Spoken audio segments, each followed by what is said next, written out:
Komið sæl, ég ætla að bjóða ykkur velkomin á þennan annan fyrirlestur í fyrirlestarröð hjá FÍSOS, Félag íslenskra safna og safnmanna. Og það gaman að kynna Sigurjón hérna með þennan fyrirlestur. Og hann gamli kennarinn minn og ég líka vann hjá honum fyrir mörgum árum. Áður en ég fór í safnafræði og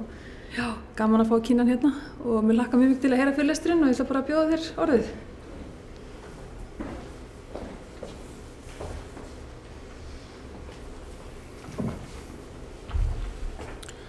Þakka þér fyrir, Elisabeth. Ég vil þakka Félag íslenskra safna og safnmanna fyrir að vera svo framsýnið félag að bjóða mér að koma hingað til þess að ræða þessa bók sem kom út fyrir nokkrum mánuðum. Og ég vil líka þakka ykkur fyrir að koma hingað en þetta er líklegast fjölmennasti fyrirlesturinn sem ég hef haldið safnið. En eins og ég lýsi í inngangi bókarinnar þá var mér fyrir nokkrum árum boðið að koma til Noregs, til Oslo, að halda erindi safnið við háskólann þar og það mætti enginn. Og þetta var náttúrulega fyrir mér afskaplega leiðinlegt og svona á tímabili niðurdrepandi, en svo fór hún á pæli því að líklegast væri þetta ákveðin áskorun fyrir mig að svona gera í raun og veru heiminum ljóst að þetta væri verðugt viðfangsefni og ekki síst að það verðugt að menn svona sæi sér fært að koma og hlusta á ekkert endilega mig heldur þann eða þau sem eru með einhverjum hætti að fjalla þetta tiltekna safn, hið íslenska reiðarsafn. En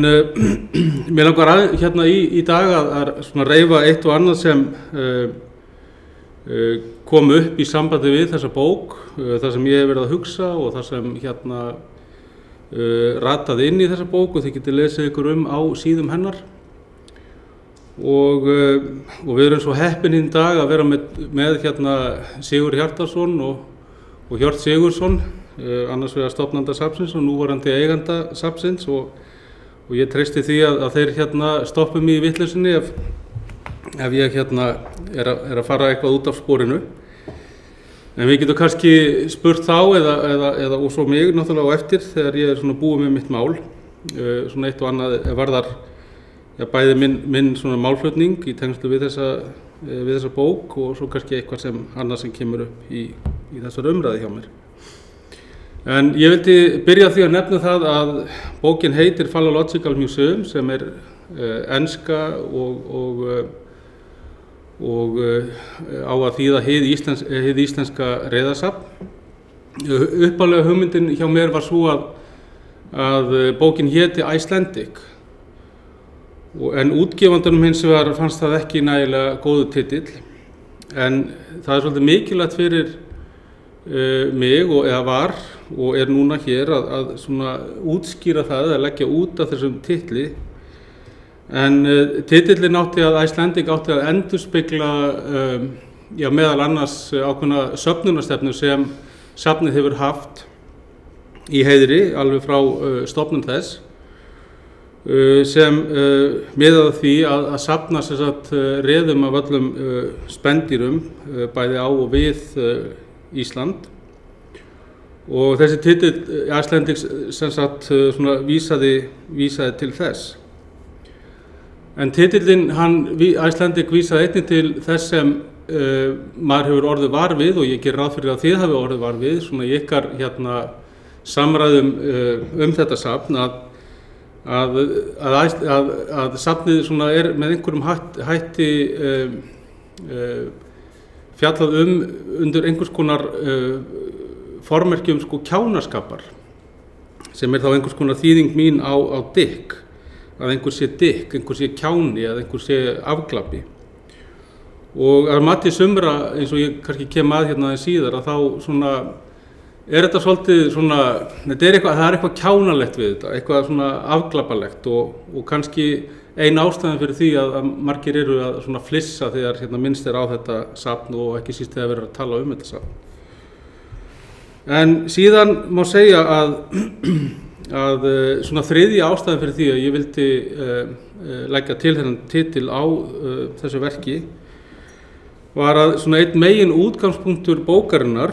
og þannig erum við kannski komin að svona þessum fræðilega búningi sem svona ég reyni að setja safnið í þessu verki, að þessi tilvitnun í Wittgenstein sem hann segir í bók sinni Culture and Value að ef fólk gerði ekki stundum kjánulega hluti þá væri ekkert gáfulegt gert. Og það má segja að allan í mínum huga þá svona hefur mér orðið það ljóst eftir að hafa eitt talsverðan tíma í það að svona velta þessu safni fyrir mér að kannski það uppi staðið og ekki síst með tillit til hérna orða Sigurðar Hjartarsonar sjálfs, þar sem hann hefur verið oft spurður á því hvernig kom þetta til, hann fór að safna þessum gripum og að stofna safni, að þá hefur hann vísað til þess að þetta byrjar sem brandari. En síðan þegar uppi staðið þá kannski svona eitt og annað með tilliti til þessa safns og hvernig það hefur hérna vaxið og dafnað og hlotið alveg óumdeilanlega gríðarlega hylli. Má segja að þetta sé að einhver leyti mjög gáfulegt og þegar við kannski skoðum, og það svona má segja svona eitt þráðurinn óskandi hérna megin þráðurinn í þessari bók að svona mönnum verði það í raun og veru ljóst svona hversu gáfulegt þetta en það sem kannski fylgir þessum orðum hérna í þessum orðum Wittgensteins má segja að ákveðnum kjánarskap eða galgopaskap getur fylgt dirfska og hugrekki. Og í mínum huga stofnun þessa safns og rekstur þess og núverandi rekstur og allan hátt allt í kringum það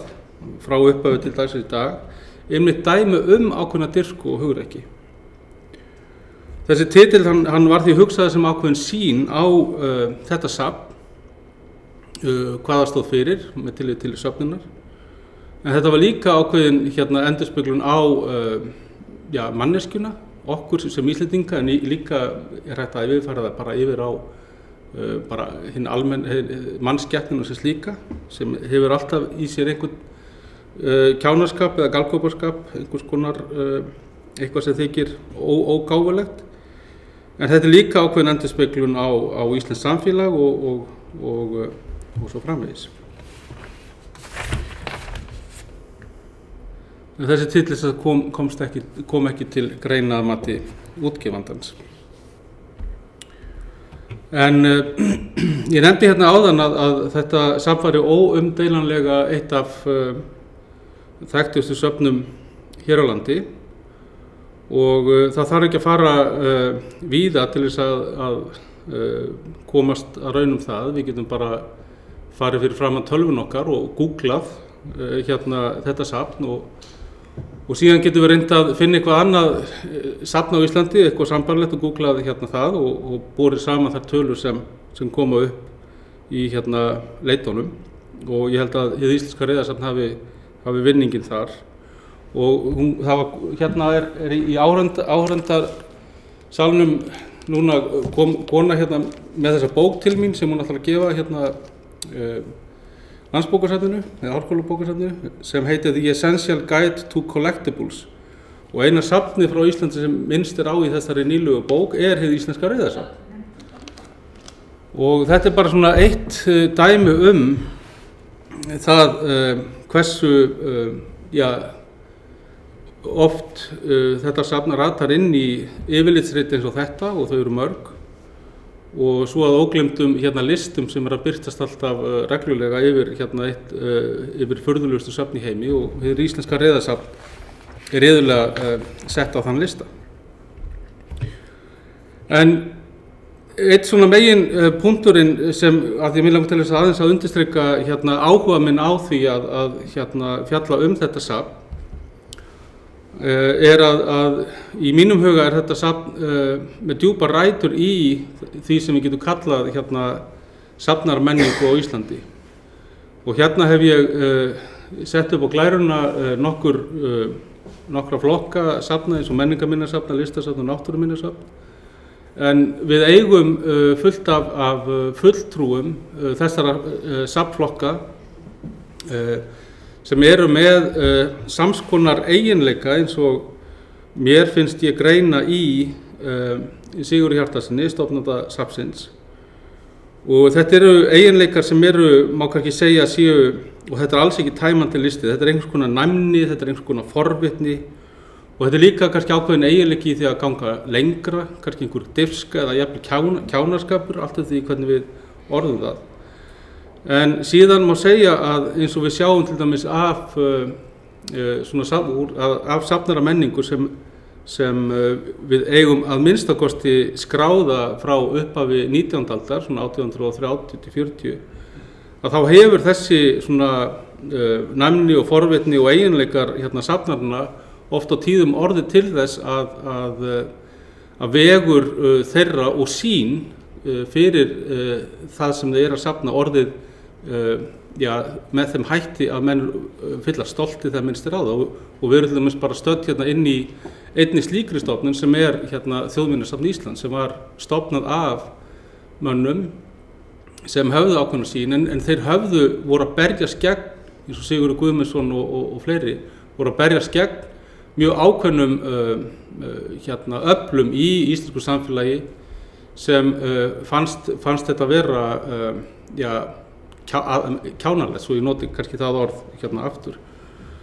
Og ekki í raun og veru eftirsóknarvert að verið væri að púkka upp á hluti efnislegar minjar úr íslensku menningu, þær sem menn sögðu að væru eftir í þessu landi. Þannig að svona, eftir því sem tíminn líður að þá getur svona þessi sýn á gildi hluta og gildi hugmynda breyst. En áhugamál þeirra er náttúrulega rótin að því að við höfum þessi safn í dag, sömuleiðis hið íslenska reiðasafn. Við höfum einhvers konar innlit inn í áhugamál þeirra, einhverja innlit inn í sýn á veröldina og okkar samtíma, sérviskuna sjálfsögðu og það fylgir oft á tíðum eitthvað óvænt, eitthvað skemmtilegt. Og þetta getur hæglega breytt sýn okkar á manneskjuna, umhverfið, samfélagið og jafnvel okkur sjálf. En eins og ég talaði áðan að þá byrjaði þetta sem brandari og er ljósmynd af Sigurði þar sem hann situr fyrir framan þennan skáp með nokkrum eintökum sem hann hefur safnað þá yfir nokkur ár. Og þetta er ljósmynd sem var tekin í tengslu við viðtal sem birtist í tímariti sem var gefið hér út á, var ekki 8. áratugnum og er nokkuð fyrir opnun safnsins sjálfs í Reykjavík 1997. En eitt af því sem er áhugavert er að þetta er ekki bara, þessi mynd er ekki bara einhvers konar samsláttur við svona sögu safna og safnara, þar sem þið sjáu inntökin í, hann í skáp og mikið hefur verið skrifað svona Cabinets of Curiosities sem einhvers konar upphafs staði sýninga safna og það er augljós samsláttur þarna á milli. En þetta er líka áhugavert með tilliti til þess að á þessum tíma þegar þetta var í heimahúsi Sigurðar að þá hafði þessi söfnun hans spurst út og það til að mynda höfðu til dæmis sænski kvikmyndagerðarmenn áhuga á þessu safni og heimsóttu hann og ekki síst til þess að skoða huldumannsstykki sem þeir höfðu heyrt að væri meðal annars í eigu Sigurðar. En Sigurður opnaði safnið í Bakhúsi í Reykjavík 1997 og má segja að hann hafi þar með komið út úr skápnum með það og þessi opnun er til á vídeói og þar flutt hann ræðu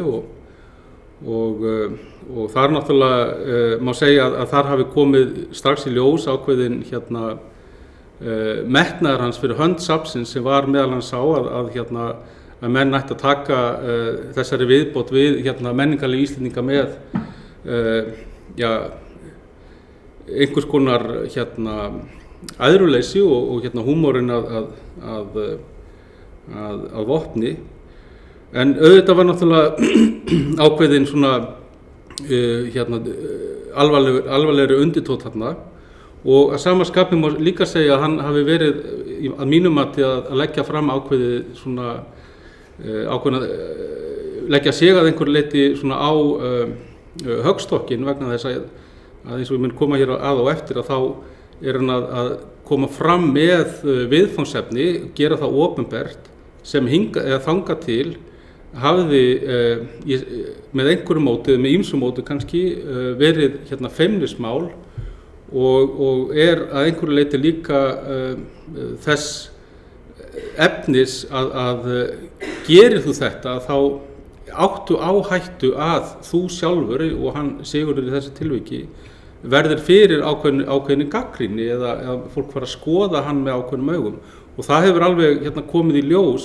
eins og ég nefni í þessari bók, að það hafa verið aðilar eins og fjölmiðlamenn sem hafa verið að snúa upp á hann spurningar sem gerir það verkum að hann settur hann spurður út í pervertisma, hann spurður út í kynlíf, hann spurður út í kynhneigð og svo framvegis. Og allt eru þetta spurningar sem geta gengið mjög nálægt fólki, og það eitthvað sem kannski hann mátti alveg vita að myndi svo sem verða viðfangsefnið, kæmi hann fram opinberlega með þetta efni. En hann rekur safnið þarna í nokkur ár í Reykjavík í Bakhúsinu og flytur síðan 2004 til Húsavíkur, og hann hefur sagt það sjálfur við mig og annar staðar að hann hafi verið efnahagslegu flóttamaður. Þegar hann flutti eftir að hafa sest í helgan stein sem mennta- og háskólakennari og með sín eftirlaun, og hann fer til, eða þau, hjónin, hann og Jóna, flytja til Húsavíkur, og þar var það til 2011 þegar safnið flytur aftur til Reykjavíkur. Sigurður hafði í millitíðinni gefið það Hirti Sigurðssyni, sem hans eini sonur, og mér skilst fannst hún Sigurði rökrétt að þetta myndi ganga í karllegg, þetta safn, og þar er það nú. Ég meina aðeins til þess að nefna eitt bara í framhjálpi, vegna þess að ég held að til þess að undirstrika mína sýn á þetta safn og gildi þess fyrir íslenska menningu, eitthvað sem ég held líka að endurspeglist í ýmsum umfjöllunum sem hafa verið safnið ekki síst í erlendum fjölmiðlum, kannski ekkert allt of mikið í íslenskum fjölmiðlum. Að þá vil ég nefna eitt sem Sigurður er ákaflega stoltur af, gerir ráð fyrir þegar hann var handtekinn úr lögreglunni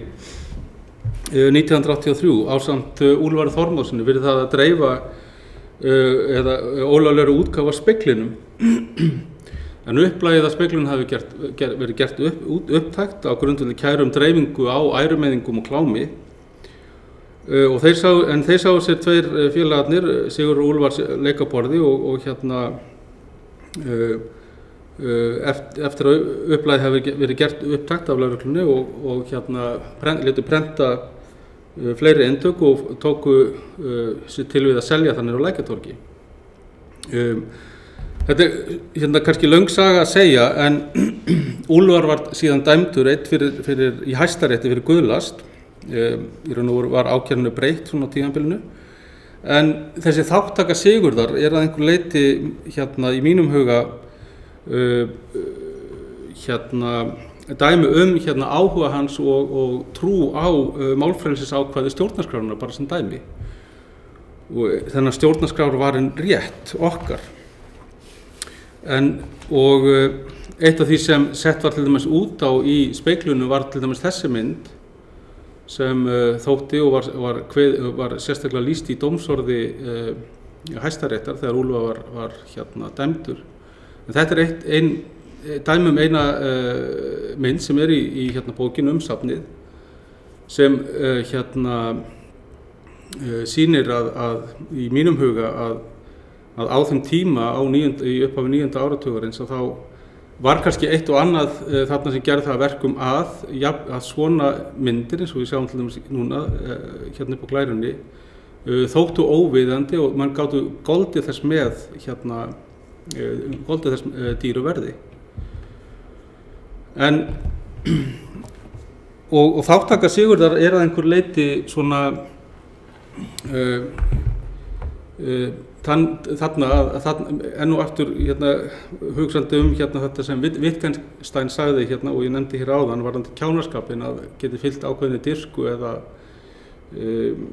og djörfung að fyrir mér þetta dæmi svona eitt svona þráðinn í Sigurði, stofnanda safnsins þetta. En það annað sem ég vildi líka nefna en árið 1982 þá gefa Sigurður og Jóna Sigurðardóttir eiginkona hans út þessa bók undir Mexíkómána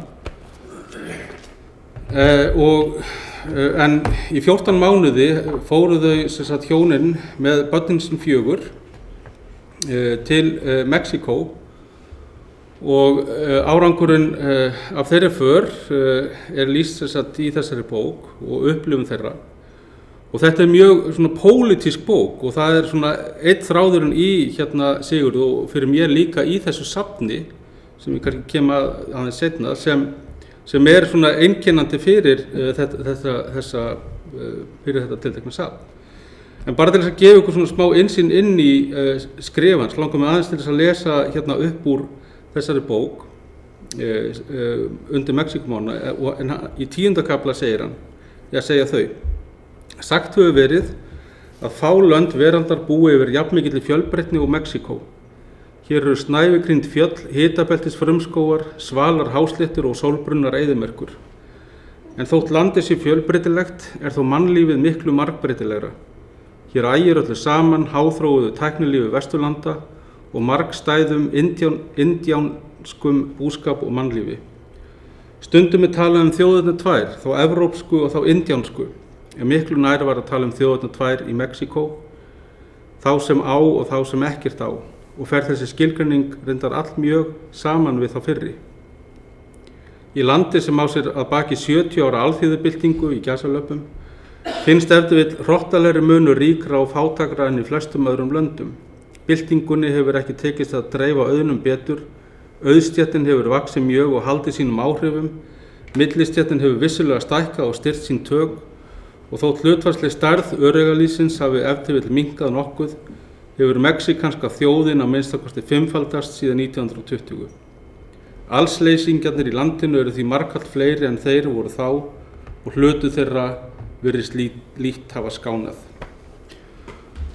Það má segja margt þessa bók undir Mexíkómána en mörgum árum síðar skrifar Sigurður reyndar aðra bók sem heitir Tófan og þjóðin, þættir og 11 alda samskiptasögu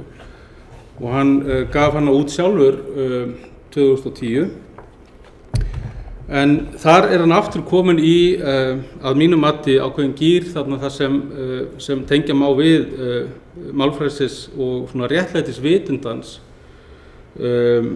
þjóðfélagslega vitundans hans pólitík sem að einhverju leyti má segja að mínu mati endurspeglist í þessu framtaki sem hið íslenska riðasafn En í þessari bók Tófan og þjóðin segir hann í formála: Mikið hefur verið ritað tófuna á umliðnum öldum og hefur nábýlið við manninn eflaust verið þar mestur hvati. Í dreifbýlu sveitasamfélagi fyrri alda kom strax til árekstra tófu og manns, þar sem hagsmunir sauðfjárbóndans og tófunar sköruðust sífellt. Ofsóknir á hendur tófunni eru því nánast jafn gamlar mannlegri byggð í landinu. Á myrkum öldum Íslandssögunar þegar geta mannsins til tófuveiða var takmörkuð og búskaparhættir með öðru móti en síðar varð, gat tófan vissulega valdið bændum miklum skaða. En þeir tímar eru löngu liðnir og hefur tjón bænda af völdu tófunar farið stöðugt minnkandi síðustu öldina. Engu að síður hafa viðhorf bænda og flestra annarra lítið breyst. Tófan hefur þótt rétt dræp hvar sem Okkur hjá hinu íslenska tófuvinnafélagi blöskraði á sínum tíma hinn aldagömlu og óþörfu viðhorf til tófunar og þær ómanneskjulegu aðferðir sem beitt var gegn henni. Var þetta megin ástæðan fyrir stofnun félagsins. Við ákveðum þegar í byrjun að beita nokkuð nýrri nálgun í baráttu okkar, beita háði og vera ögrandi og herskáir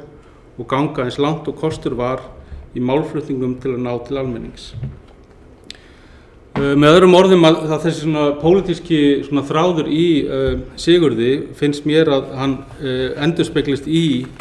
hinu íslenska reiðarsafni með á ýmsan hátt. Og þessi bók sem hér til umræðu í dag, hún svona að einhverju leyti svona kemur inn á það. Á engan hátt fer ég út í þessar pælingar sem ég búin að tíunda hérna eins og með þessum tilvitnunum hérna í þessu 2 rit, eða þessar 2 bækur. Einfaldlega vegna þess að ég ekki viss reyndar útheimtir svona sérstaka umfjöllun sem væri kannski hefði svona lengt verkið og kannski setta svolítið úr hlutföllum með það sem ég langaði til þess að gera í þessari tilteknu bók. En hvað langaði mig til þess að gera í þessari tilteknu bók sem hér til umræðu? Mér langaði meðal annars til þess að fjalla svona meðal annars þessa pólitík hérna Sigurðar, þennan pólitíska þráð í safninu sem endurspeglast má segja kannski í þessari skiptingu sem þið sjáu hérna og þetta hérna på glærinu og þetta kaflaskipting bókarinnar. Eftir hérna inngang Stevens í Dúbin þar sem hann fylgir hérna verkinu eftir en Steven prófessor við Columbia Háskóla og mikill Íslandsvinnur að þá fer ég í það að ræða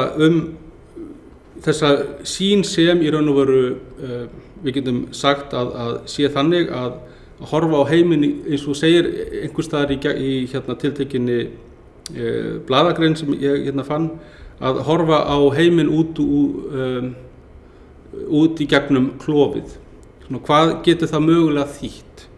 Og þá sést að það klof sem hérna hefur hérna tippi sér til handa. Síðan þessi fjórskipting eða fimmskipting á efnisþráðunum, þar að segja kontekst eða samhengið, collecting eða söfnunin, preservation, varðveislan, research, rannsóknir og exhibition eða sýningin einhvers konar svona vegvísir fyrir það hvernig hægt að hugsa sér þetta safn með tilliti til þessara hugtaka og að horfa á heiminn með augum tippisins má segja, og það má segja í raun og veru það var það einhver leyti svona ákveðin himnasending á sínum tíma að árið 2007 þegar hið margumtalaða fjármálahrun varð á Íslandi að þá fór að birtast í fjölmiðlum næstu misserin og eftir allskyns viðtöl og greiningar á því hvers konar íslensk menning var og það sem var áhugavert var að margir fóru að beita fyrir sig líkingamáli þar sem tippi komu mikið við sögu. En ég hafði á þessum tíma árið 2008 þegar ég var sjálfur fluttur til Húsavíkur og komst í persónulega kynni við Sigurð hafði sjálfur verið að vinna að því að greina íslenska menningarpólitík í samhengi við viðhorf Íslendinga til dauðans. Og eitt af því sem gerðist á þessum tíma var að þegar ég bjó þarna fyrir norðan að mér langaði til þess að láta gamlandurum rætast að skrifa litla grein safnið og var að leita mér að einhverju áhugaverðu sjónarhorni og datt niður á annars vegar þessa menningarpólitík sem ég hafði greint ásamt félögum mínum í samvæðu við Íslendinga til dauðans. En á sama tíma var umræðan 2008, eins og ég sagði áðan, svolítið upptekin af samlíkingum íslenska menningar, hegðun íslenska fjármálamókúla og fleiri við tippa menningu, menn voru að nota þessi orð og hugtök. Og það svona hleypti, má segja, svona einhverjum konar lífi í þessa greiningu mína og að sama skapi að þessa hugsun mína að það sé svo mikilvægt að lýsa þessu samhengi, að safnið sé sett í þetta samhengi sem nota bene Sigurður sjálfur og Jóna eru til dæmis svolítið upptekin af í bókinni undir Mexíkómána og reynda líka Sigurður sjálfur í bóksinni tófuna. Og þessi svona, og þannig að má segja að bókin sé Reiðarsafnið sé því hugsuð sem einhvers konar samtenging safnsins við þá pólitík, sérstaklega þá menningapólitík sem gilti á þeim tíma.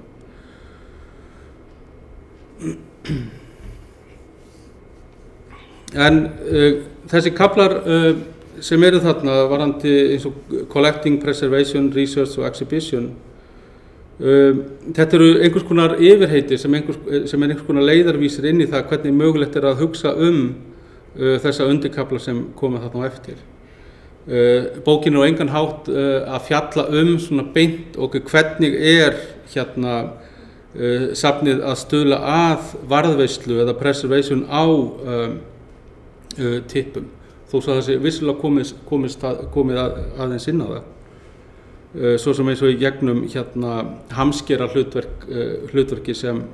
Sigurður hefur og ákveðin frumkvöðull í að því virðist á heimsvísu að fást við þegar kemur að tippum, af því að sum tippi eru bara líffræðilega þess eðlis að það getur verið mjög erfitt og mikil áskorun að búa þau undir varðveislu, langtíma varðveislu og ekki síst sýningar.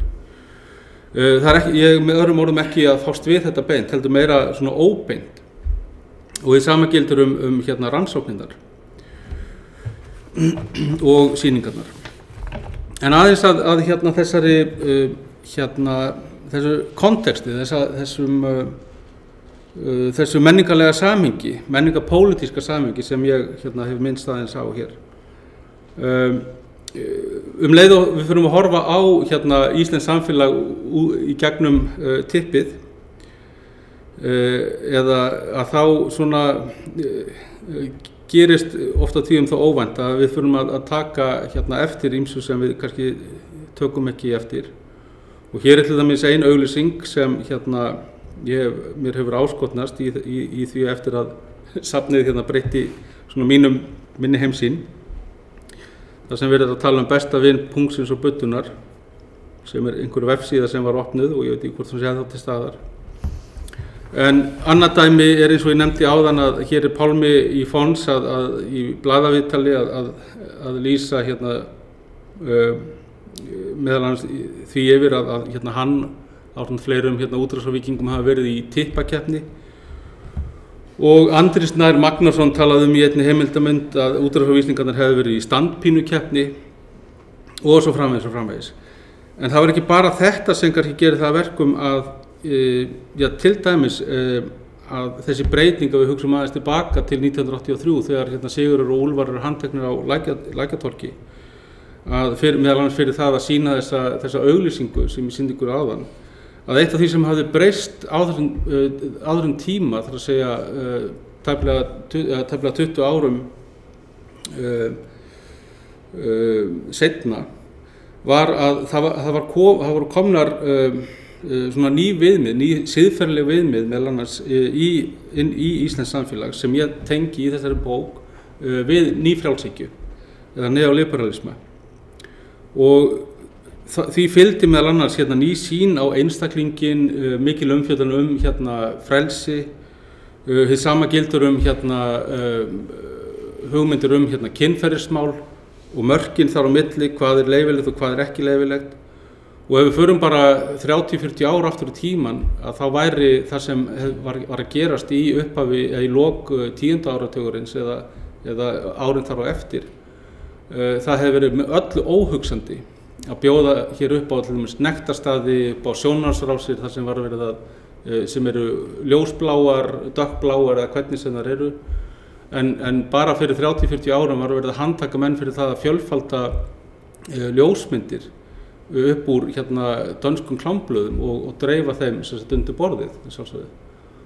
Og mýmörg önnur dæmi þar sem umræðan klám var mjög hörð og með mjög svona einstrengislegir í þeim efnum. Þetta var meðal annars það sem hafði breyst og þetta var eitt af því sem svona hefur gert það að verkum að hið íslenska reiðarsafn hefur fengið svona einhverju leyti ákveðin frið. Og menn hafa ekki farið í miklar mótmælastöður fyrir framan safnið að skrifa harðara greinar gegn því í fjölmiðla. Þetta þvert á móti. Og að einhver leyti að mínu mati, og ég geri því skóna í bókina þá er það tengt þessum breytingum í menningarpólitík og pólitík almennt. En það er annað sem náttúrulega gerist á þessum tíma. 1997 er svona internetið að koma til sögunar og þessi hnattvæðingarumræða sömuleiðis svona að verða alls ráðandi í fræðilegu tilliti. Og það er eitt af því sem verður að tala í sambandi við það er svona globalization from below. Grasrótarsamtök hafa fengið fá aukinn atbeina með upptöku internetsins og opnun heimasíðu, netverkshugmyndin fyrir að skjóta rótum í gegnum internetið. En reiðarsafnið náttúrulega globalization from below í samhengi við reiðarsafnið hljómar náttúrulega svolítið svona, það er eitthvað tvist þarna sem er svolítið áhugavert. Ekki síst í samhengi við dæmi eins og af Elmo, Stan Underwood eða Tom Mitchell eins og hann heitir í dag, bandarískur maður sem fyrir að senda setja sig í samband við Sigurð á sínum tíma og fyrir að senda honum allskyns myndir af tippinu sínu með það, og sem hann kallar Elmo, með það markmiði að gera tippið hans að sýningagrip á safninu. Og þetta er svona kannski dæmi svona ákveðnar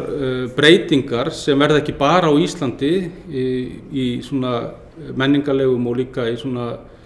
svona kynferðislegum efnum. Heldur þetta líka svona ákveðin breyting á því með hvaða hætti mönnum telja sér í raun og veru mögulegt að koma fram meðal annars sín furðulegu, við getum orðað sem svo furðulegu að mati sumra áhugamál. En hans svona megin áhugamál eins og kemur fram meðal annars í heimildamynd sem var gerð safnið sem heitir The Final Member og þetta er rammi úr þeirri mynd. Kemur fram áhugi hans á því að það sé skorið undan honum kynfærið, tippi og pungur, og það setti upp á ákveðin hátt á safninu. Og þetta að einhverju leyti á sér stað meðal hans í gegnum persónuleg samskipti hans við Sigurð, sem að mér skilist var að mörgu leyti mjög ánægður með svona þetta framtak hans. En á sama tíma hafði hann náttúrulega líka þar að segja Sigurður tekið loforð af Páli Arasyni það að eftir hans dag myndi hann ánafna safninu sitt eintak sem hann og gerði, og hann hafði þar með vinningin yfir Tom Mitchell sem þið sjáu hér. En síðan bara til þess að undirstrika þetta menningarlega samhengi enn frekar að þessi og það kannski referir aftur eða vísar aftur til hugmyndarinn að skýra bókina Icelandic að leið og menn fara að tileinka sér þetta sjónarhorn safnsins sem reyndar Sigurður hefur fjallað sjálfur í sömu viðtölum þegar hann talar rannsóknarhluta safnsins, þar sem hann er að tala meðal annars það að það eigi að skoða að reða fræði séu svona ákveðin fræðigrein út af fyrir sig. Að þetta náttúrulega hljómar hálf kjánalega, hlægilega, en kannski þegar uppi staðið að þá má segja að ef menn taka þessa hugmynd lengra þá kannski svona margt fáránlegra heldur en það. Og í bókinni ég til dæmis með þessa mynd hérna eftir Gunnar Karlsson sem birtist í Fréttablaðinu í tengslu við mál sem kom upp hjá kaþólsku kirkjunni þar sem Landakotskirkja gerði að stóru reðurtákni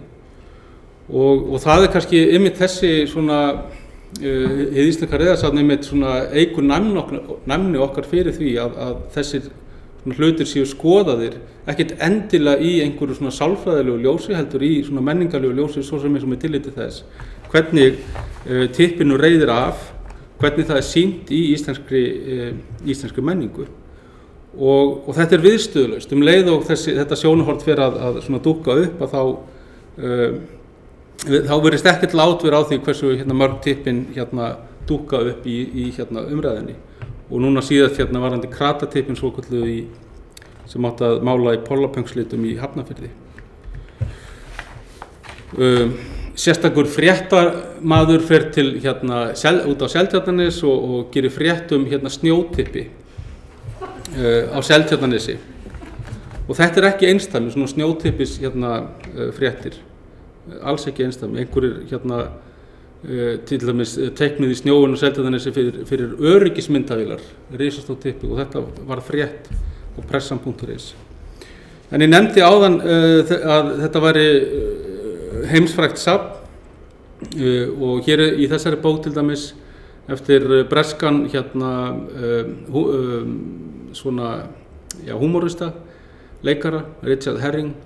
til að mynda einn kafli sem fjallar sérstaklega safnið, hann gerir sérstaklega ferðinga til þess að skoða það og nota bene hann reflektarerar á eða lítur á umhverfi sitt, þar að segja Reykjavíkur út frá augum þess sem safnið gefur tilefni til þess að skoða, þar að segja að hann gerir þessar að því verið svona saklausu pilsuauglýsingar að tippaauglýsingum. En ég nefndi líka að menn væru svona svolítið svona efins það að þetta væri allt saman svona á mörkum þess boðlega. En það ekkert margir sem hafa gert og auðvitað náttúrulega þessi til dæmis klausa sem þið sjá hér á glærunni, maður veit svo sem ekki alveg hvort að hér hafi einhver hugdjarfur og skemmtilegur blaðamaður verið að fabrikera þetta, en þetta var birt sem sagt í lesendabréfi DFF 1997 í tilefni af ánöfnun Páls Arasonar á sínu eintaki eftir hans dag. Eða hvort það sé í raun og veru hinn sanna Guðbjörg Guðjónsdóttir, húsmóðir í Vesturbænum sem hefur skrifað þetta og á að hafa hringt inn og sagt þessi orð, maður veit það ekki, en það kannski skiptir ekki máli. En það sem ég vildi nefna í þessu sambandi það að hér sjáum við Pál Arason í frægu viðtali við Johnny Nazi á Skjá 1 fyrir nokkrum árum. En það sem ég vildi nefna að eitt af því sem áhugavert við þetta safn og ég kem aðeins inn á það í þessari bók að fljótlega eftir að safnið opnar að þá fer allt að snúast antropomorfisma, þessi mannhverfingu á safninu. Þrátt fyrir það að Sigurður í raun og veru leggur af stað með þessa hugmynd sem náttúrugripasafn, svona sem megin hugmynd, þar að eins og ég sagði áðan að safna eintökum af öllum spendýrum á landi eða í kringum hafið hér á landi. En einhvern veginn gerist það mjög fljótt að allt verður einhvern veginn gert það fyrir að lýsa safninu og menn fyrir að sýna safninu megin áhuga, þegar verður að lýsa hvalatippum og þá alltaf verið að vísa í þessi mannlegu tippi og einhverja kompleksa sem karlmenn eru sagðir hafa varðandi til dæmis stærð tippa og svo framvegis og þannig að það verður mjög fljótlega einhvern veginn sjónarhornið á þetta tiltekna safn, þannig að þessi náttúruminjasafns hluti safnsins liggur svolítið hjá garði. Það verður svolítið einhvern veginn ekkert rosalega honum ekki lyft neitt voðalega mikið upp í umfjöllunum. En hins vegar held ég að þegar þetta sé eitt af þeim elementum sem komi kannski svolítið gestum inn á safnið svolítið óvart, vegna þess að margir koma þangað vegna þess að þeir hafa lesið eða heyrt eitt og annað þetta safn, en reka sig síðan á það að kannski megin uppistaðan með þessi náttúrufræðilegi þráður í safninu. En hérna sjáum við Johnny Nazi gefa honum sem sagt dildó, risastóran dildó, sem síðan orðin eftir að Páll Arason hann dó fyrir nokkrum árum, orðin sem sagt að sýningargrip í erotísku deild safnsins, og undir honum stendur að þetta sé mót af Páli Arasoni þegar hann var ungur. Og þetta auðvitað svona eitt af því sem einmitt einkennir svolítið þetta safn, að það hefur alltaf og enn þann daginn í dag sveipað ákveðinni dýrð skemmtunarinnar, og það sem þetta þykir ennþá fyndið, jafnvel þó þetta hafi verið í opinberu ljósi lengi, það að segja í núna þetta að verða síðan 97, orðin allmörg ár, að þá þykja typi ennþá fyndin og skemmtileg og allt það sem því fylgir. Og það má svo sem hafa langt mál það, en ég ætla kannski að sleppa því og hvet ykkur til þess að kaupa bókina. Hjá honum Hirti sem þið sjáu á myndinni, sem núverandi eigandi og safnstjóri. En við þessi umskipti, þar sem Sigurður er horfin af sjónarsviði safnsins, að þá hafa náttúrulega komið fram nýjar áherslur í því að reka safnið, og eitt af því sem hann og Hjörtur og eiginkona hans hafa verið að leggja áherslu á í starfinu að til að mynda að auka minjagripasölu í tengslu við starfsemina. Eitthvað sem var kannski svona ekkert að því að mér skilst hjá Sigurði, hann hafði kannski ekki neina sérstakann áhuga á því að stunda eitthvað slíkt, en þarna orðin ákveðin svona umskipti. Og eitt af því sem áhugavert í því ljósi að sem ég held að svona óhjákvæmilega gerist það að þegar safnið komið í hendurnar á Hirti og það komið á annan stað og Sigurður horfinn frá starfinu, að Sigurður sem var einhver leiti þessi safngripur, að safnið breytist, áran í kringum safnið breytist að einhverju leiti. Og eitt sem kannski gerist í samvættu við þessa minjagripasölu að það breyti kannski líka að einhverju leiti þessum prófíl á safnið. Það til dæmis verið að prenta þarna bólið sem stendur á "This museum is not for pussies", og það er verið að tala, þarna eru flöskuopnara með fokkmerkinu, og þetta er svona kannski tvö dæmi sem svona vekur mann svona til umhugsunar þessa svona fínu línu sem safnið hefur alltaf verið að dansa á milli þess að vera kannski, eins og við segjum, svona erotískt safn sem upptekið af kynfærum og kynlífi, yfir í það að vera svona náttúruminja safns með náttúruminjasafns fókus. En það verður áhugavert að fylgjast með þeirri þróun.